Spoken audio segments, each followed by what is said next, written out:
My name is Lesego, as you can see from the screen. It's actually Holzapfel. I know some Germans look at me weird when I said I'm a Schweizer Holzapfel, but I am. So I am I'm an alumni of the Tiger Kloof School. Where's Tiger Kloof? Tiger Kloof School is a school in South Africa, in the Northwest Province.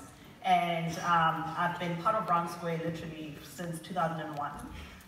Which has been amazing because I was just telling Sally yesterday that being at the conference is almost like a homecoming, right? Especially after like 2 years of obviously the conference not convening, but also being able to come together. And I think during COVID, we saw that there's so much power in that human connection, right? I don't know who's tired of Zoom calls, but I am. But I'm so glad that we're able to like connect. And so Tiger Kloof is a very special place for me because I now serve as the deputy chair of the board of the school. And it's a place that is very special to my family. So Tiger Kloof was started in the early 1900s by the London Missionary Society, which were a group of missionaries from the UK that moved to South Africa with the aim of like starting schools. In the country, and so some of the schools that they've started were like in the Eastern Cape, Lovedale College. Nelson Mandela is one of the people that graduated from Lovedale College, and then Tiger Kloof. And for me, it's very special in that during this excursion that these missionaries were doing, they came across my grandmother in the fields, in her rural village. And no one in my grandmother's family was given an opportunity to be educated, and they gave her a scholarship to go to Tiger Kloof, and they had a teacher's college, and so she graduated from the teacher's college and she became a teacher. And I think one thing that was so different about her was not just the education that she got, which was, the whole purpose of the school was to, be able to give African students the amazing education, but also to live a life of service. And I think my grandmother modeled that in such a special way. It's emotional.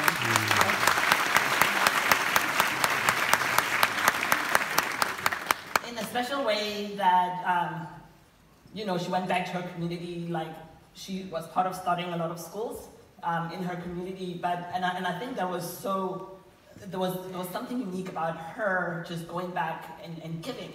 And so the school was shut down in the 1960s in the heart of apartheid.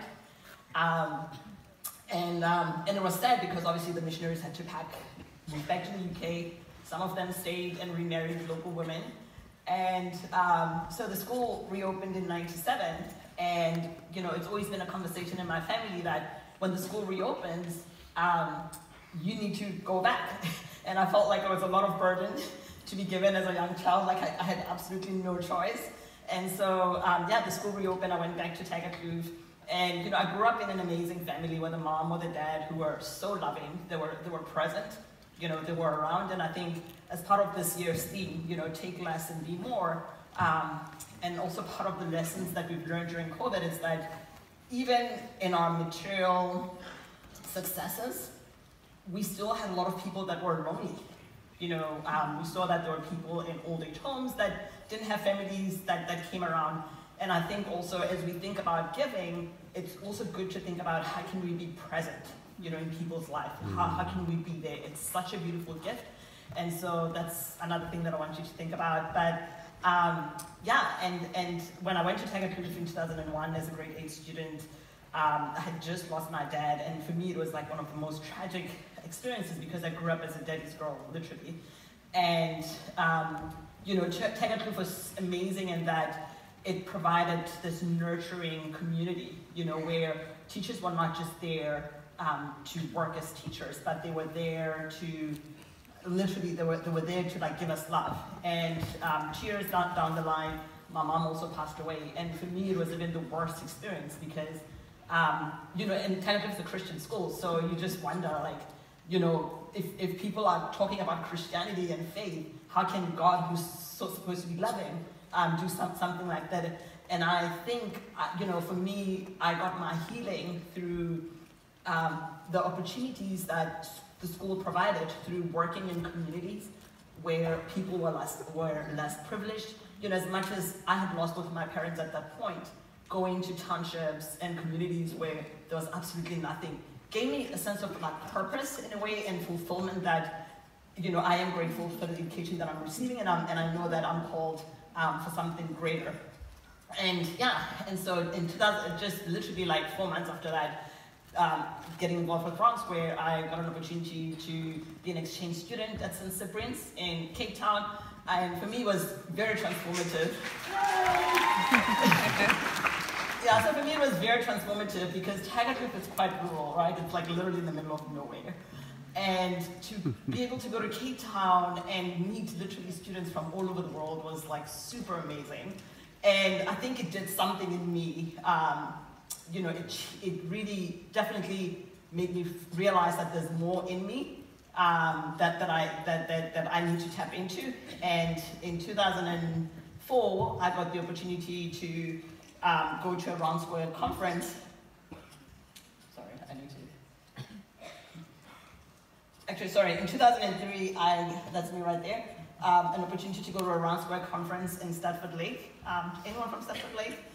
College in South Africa, and you know, these are some of the kids that were that we went to serve in a community project that Stratford Lake was running, and that's really what I love about, you know, the platform that Round Square is able to give us. You know, that spirit of Ubuntu, which is a South African word about togetherness, being able to like give. And even being around these kids and being in Africa and being an African as well, I realized that I had a role to play, right? I had a role to play like in society. So that was the original Round Square conference. And yeah, so after graduating so after 2003, I then went on an exchange, a Round Square conference in Deerfield Academy. And for me, the friendships, you know, the connections were really special. And I was hosted by an African-American family during that time when we were in the US, who then offered me an opportunity to return to the US and study there. And I remember the conversation that we had in their brownstone was that, you know, they believed that I was called to be part of the solution, like in Africa, even though I didn't know what that meant, but, you know, like I believed. And yeah, so after finishing high school, I got an opportunity to study in America. And just before graduating, you know, I knew that I wanted to get involved like in education. And part of it is because of the experiences that I've been given through Round Square to participate in like local community projects. And so after graduating, my husband, Neil, he's American, and we fell in love, got married, and we moved back to South Africa, and we started a charity called Raise the Children. And Raise the Children identifies orphans that are from deep remote rural areas in South Africa. And I also believe that there are a lot of talented young people that are in places that are not even on Google Maps. So our mission is to find orphans that would make the most of the opportunity that is given to them and give back. And so we also have scholarships at Tiger Kloof. We also have scholarships at 7 other schools in South Africa. We take kids from 8th grade, we place them in boarding schools, and we also give them an opportunity to apply to universities across the country. So some of our school kids are at different universities, top universities in South Africa. Some of them have graduated and work for companies like KPMG. Some of them are investment bankers. So it's been amazing for me as an orphan or someone who's lost their parents, seeing how education has changed my life and seeing the impact that it has, on the lives of other orphans just like me. And all of that was rooted in Round Square, knowing that I've been given so much and I'm capable of, giving a lot and also using my privilege to open doors for other people and speak up. And so,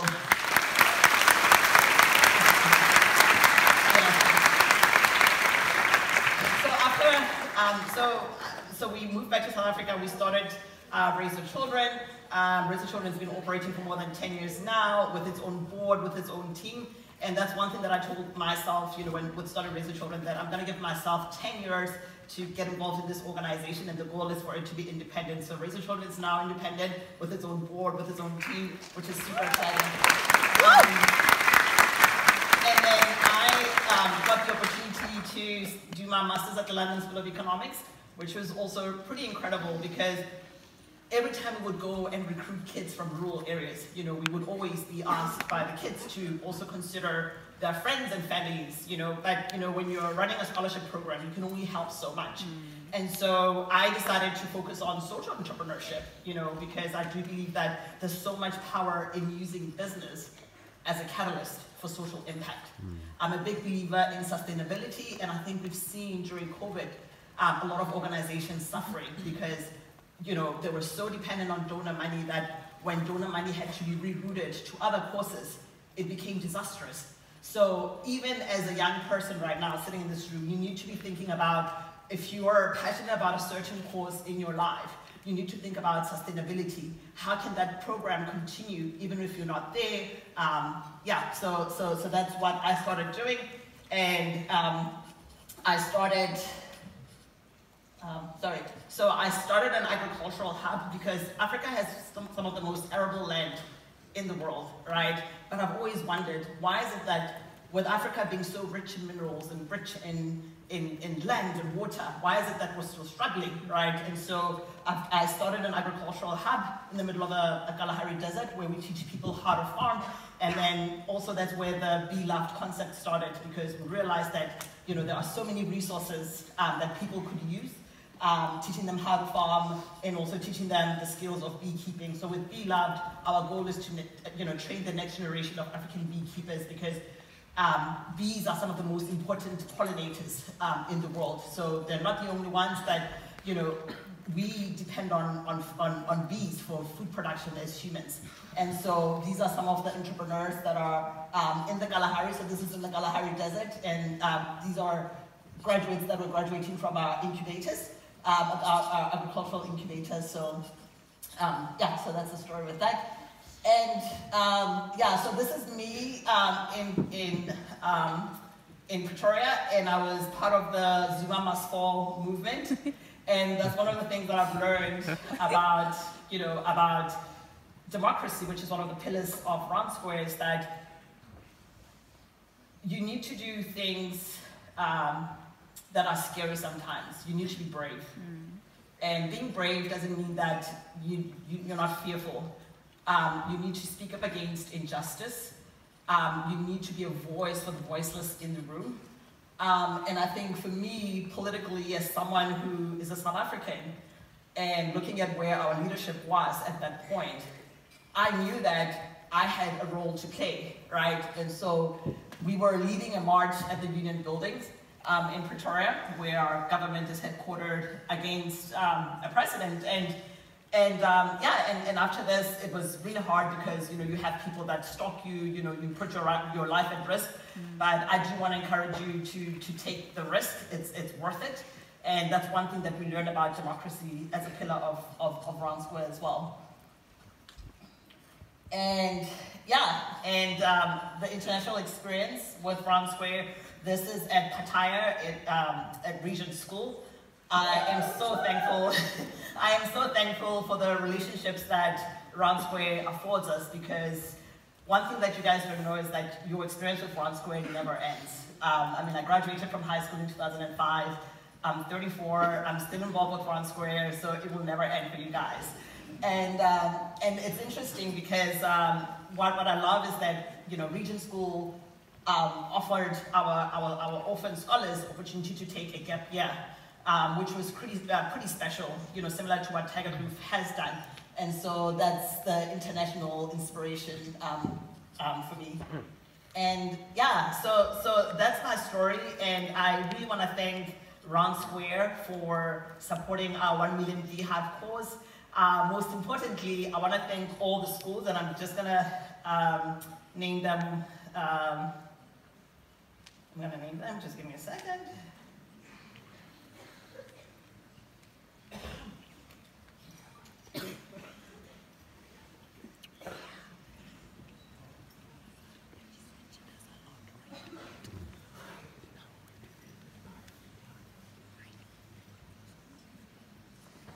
So these are, when we started the campaign last year, I know for a lot of people it sounded like it was such a big, ambitious thing for us to reach, because like I said, bees are very, very important, and it's not just in Africa, but it's everywhere. And I think we're seeing like a lot of it. And for me to have Round Square behind my course was super, super, super special, because it goes back to the pillar of environmentalism. You know, how do we become stewards of the environments that we have? There's no planet B. It's us who has to do something about it. And that means, you know, making sure that we reduce the energy that we're using right now, even though it's cold, but we need to do something about, you know, climate warming and climate change. And so I would like to especially thank, you know, Abbotsford School, England, Box Hill School, Brookhouse School, Calgary Frankton International School, Kate School, Collingwood School, Daly College, Gonston School, Gut Wanbrook School, King's Academy, Lakefield College, Layford K International School, Modern School, Barakamba Road, Bradford College, Rodin School, they are so cool, Rothay Netherwood School, St. Sylvester School, Zalem School, St. Philip's College, St. Stephen's Boys, St. Stephen Girls, Strathcona School, the Bermuda High School, the Millennium School, Thomas More College, Trinity Anglican School, Vidya Jindal School, Vivek High School, and Vineborough Public School. And with this collective effort, literally online, we were able to raise $28,000 US. We were also able to build over 200 hives, and I'm super excited to host some of you guys next year in South Africa to see the impact of your work on the ground with our beekeepers. We're also very excited to be giving you guys, to give you guys beekeeping courses when you come out to visit us. So yeah, I'm grateful for the opportunity of Round Square, and I would like to present this. This was carved by our carpenter for Round Square, and I'd like to present this to the Round Square School for the opportunity that they've given us to raise awareness around beekeeping. So.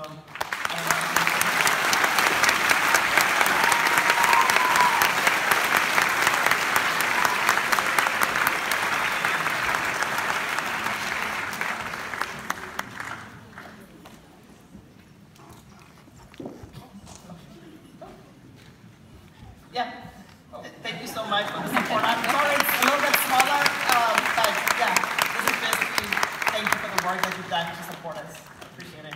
Yeah.